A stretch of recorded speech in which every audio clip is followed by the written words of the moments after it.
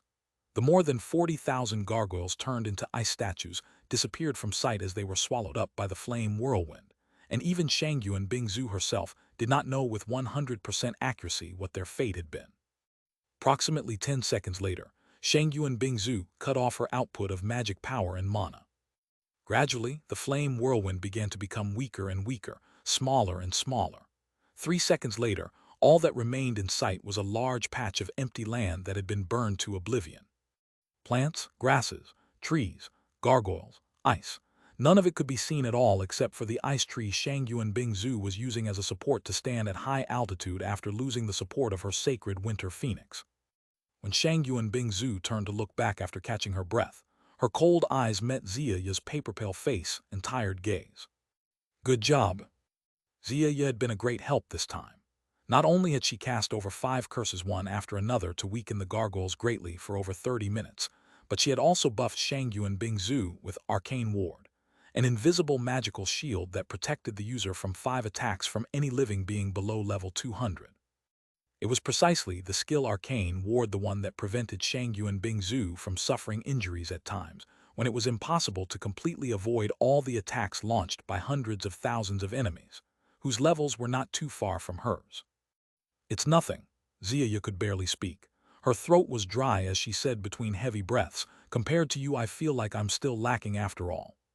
Shangyuan Bingzu's ice blue, colored eyes flashed with a hint of surprise after hearing Ziya's words. "Even I can admit the undeniable." Ziya shook her head and pointed, as if she knew exactly what Shangyuan Bingzu's thoughts were. Ziya was arrogant and proud, but she certainly had the qualifications to be prideful. Otherwise, why on earth would Bai Zemin attach so much importance to her existence and treat her as an invaluable treasure? However, she was not stupid. She could see things when it was right in front of her eyes. Shangyuan Bingzu looked away, and a flash of coldness shone in her gaze. Now, her battle was over, but this did not mean she had time to rest.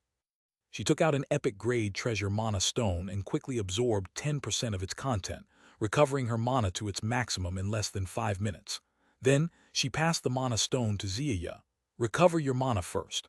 I will go support Bai Zemin." Without waiting for a reply, Shangyuan Bingzu jumped off the ice tree, causing it to begin to crack.